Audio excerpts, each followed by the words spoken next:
Hello and welcome to the Cyprus Cricket TV Kypros Cricket Weekly, powered by Harikari, Babo Financial and Chartwell. I am Roshan, alongside with me, President of Cyprus Cricket Federation, Mr. Mohammad Hussain. Hello sir, welcome to the program. Thank you, Roshan. It seems you represented Cyprus ICC Europe Conference past week. Can you share more details with us? Yes, Roshan, certainly. I was in Athens last week on Wednesday and Thursday at the ICC Europe Regional Conference, which took place after 5 years. Previous conference that ICC Europe office organized was 5 years ago.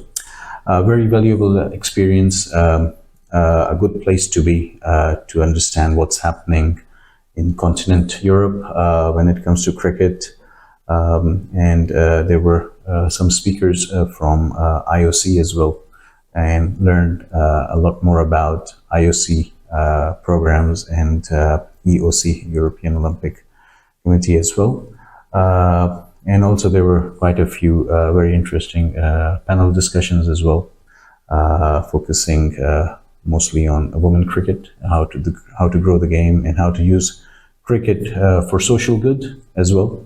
So overall, a very valuable experience, and thankful to ICC Europe office for organizing the conference. So we're here at the ICC Europe Regional Conference in Athens. This is the end of the second day. We've had a great day and a half so far, touching on cricket as an Olympic sport and also the importance of the game in changing lives and the social impact of cricket. And really pleased to have Cyprus Cricket with us, and Mohammed representing the Federation, and also very relevant and wonderful to hear about their news as a newly admitted member of the Cyprus NOC. So it's a real pleasure to have our members here from all across Europe, and the first time that we've run a regional conference in 5 years. It's a really important touch point to keep the European region together, to say thank you to our members, to hear more about the good work going on in Cyprus by Cyprus Cricket, and to celebrate our successes as well as a region. So it's a real pleasure to have run the conference this week, and we're looking forward to the outcomes and hearing our members put all the good work and ideas into practice. Hi, I am Esther Lange. I am the Development Officer for Europe, and I've been working closely with the Cyprus Cricket Federation on seeing if we can grow the game in Cyprus. And it's been fantastic to see some of the ICC programs come to life in Cyprus, and for the opportunity for local people to be trained up as coaches and as umpires. And it's exciting to see how much is happening on the island, and we're looking forward to seeing more growth in the future. But yeah, for now I would say congratulations to Cyprus Cricket for what you've achieved already, and we're looking forward to bigger and better things in the years to come. The rollout of Cyprus Cricket's schools initiative is going to add massive value to their scorecards ranking with the ICC, and the main opportunity for the country is juniors and female cricket. There's opportunities to continue to grow there and access higher levels of ICC funding.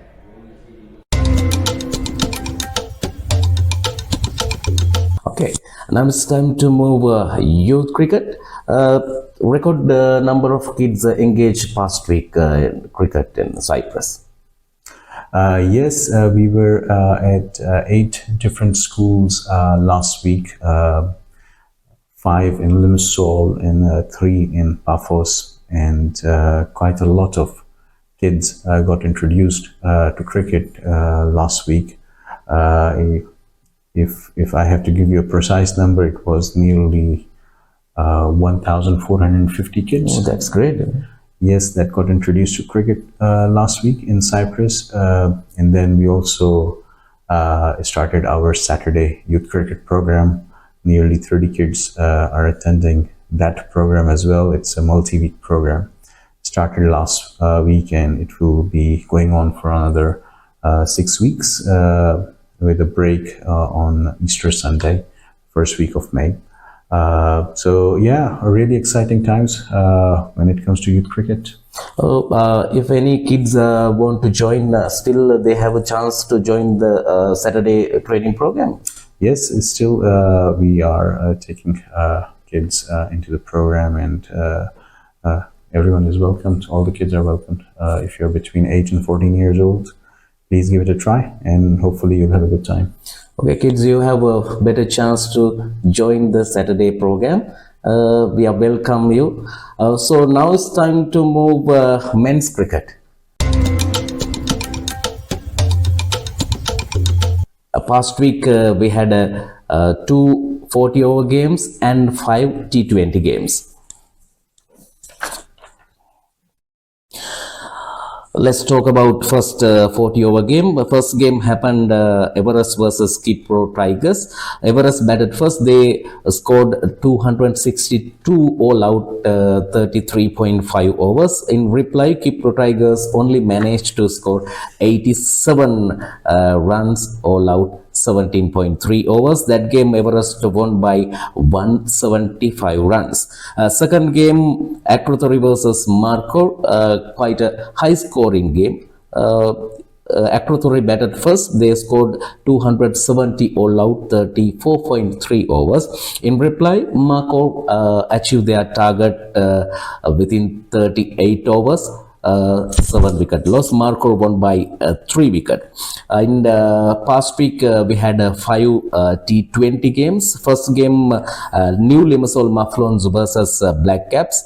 New Limassol Muflons batted first. They scored only 116 all out and 19.5 overs. In reply, Black Caps managed to achieve their target within 13 overs.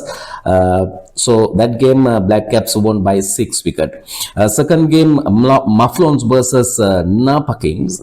It's quite a low scoring thriller. Muflons batted first. They scored only 120 runs all out 19.4 overs.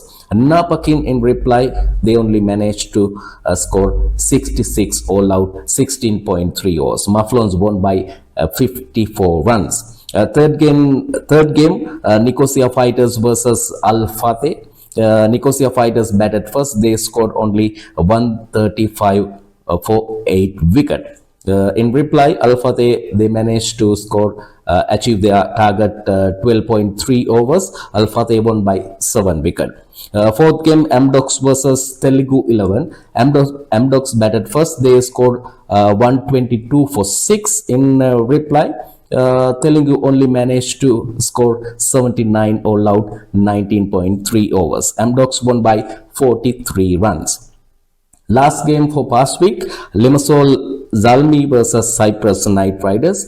Limassol Zalmi batted first. They scored 83 all out 13.3 overs. In reply, Cyprus Knight Riders managed to achieve their target within 14 overs. Cyprus Knight Riders won by 6 wicket. Past week, quite a low scoring games.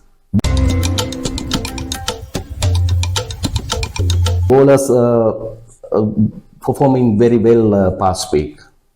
Yes, past week it was the bowlers who dominated the batters in T20 games. I will start with the 40-over. There was one very interesting game. I think was between Akrotiri and Markor, and quite a lot of good performances that came out of that game. Javin scoring 84 of just 35 balls, Wellbridge 58 of 49, Sadiq 54 of 60, and Burdikin is scoring 43 of 23. When it comes to bowling, Amir bowled 6 economical overs for 16 runs and got a wicket. His brother Kamar bowled his overs for 19 runs and got 2 wickets. But I think the performance of the game was from Salman, who scored 48 of 22 and got 4 wickets for 26.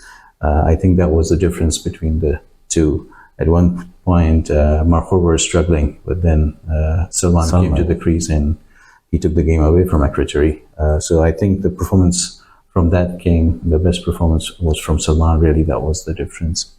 In the other 40-over game, I think it was a pretty one-sided game, and thanks to Ashish Bam's 87 of 55, Everest won it quite easily. Although Jamin took 3 for 32 for Kypros Tigers, but it was a very tall task for them. Wancham got 2 for 7, and Bowen got 2 for 12. So Everest winning 3 out of 3 games so far in the 40-over competition. So it looks like they might be qualifying for the semi-final. But the next week, the game between Black Caps and Mouflons is key, really.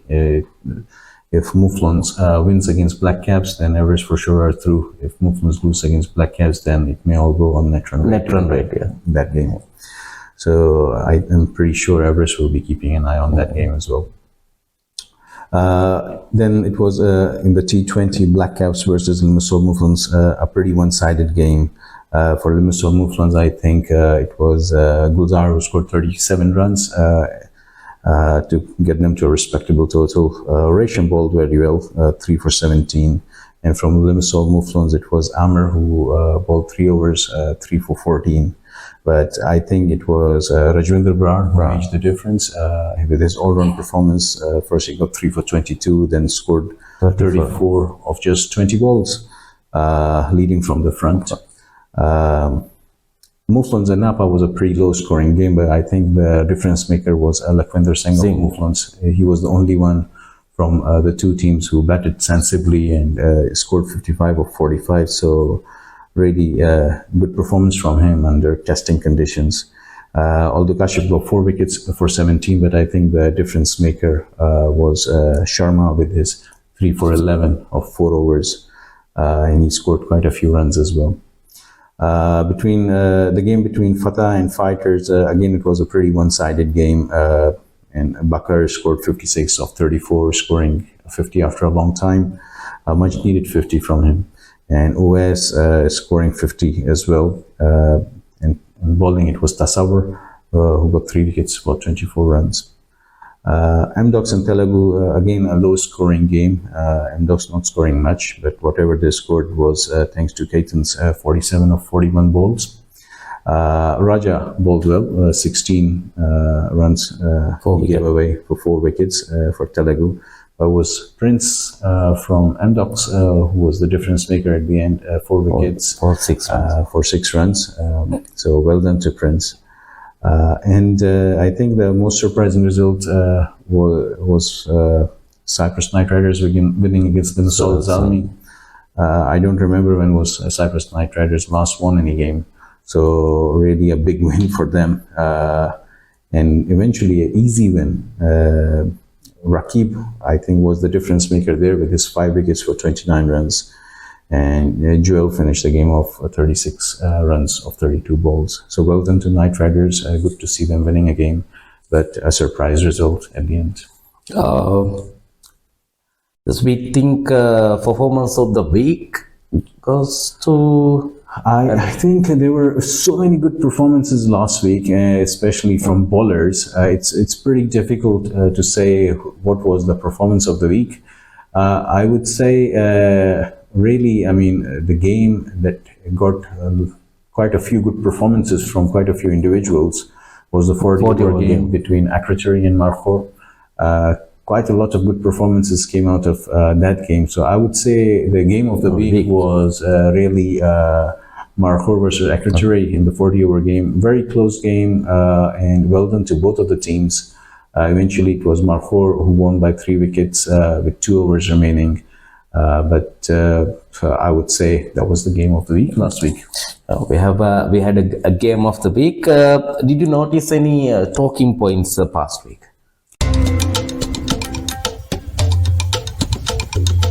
I mean, the viewers who are watching this program for last few weeks, they know I am nagging about lack of qualified umpires at the games. So that's the only thing I would say, that we want to see qualified umpires officiating the games. Okay, now it's time to preview the next week. We will have 40-over games and T20 games. Yes, so cricket as usual over the weekends. 2 40-over games planned for the coming week on Saturday, and 5 T20 games on Sunday. 3 at Ipsonas and 2 at Happy Valley. Apart from that, we'll have our Saturday youth cricket, 8:30 at Ipswich Ground.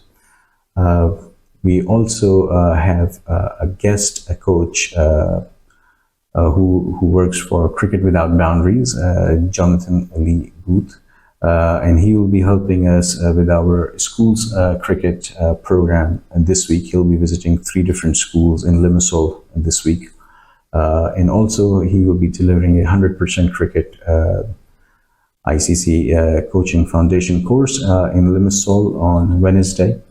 So pretty busy week again this week. I'm really looking forward to it.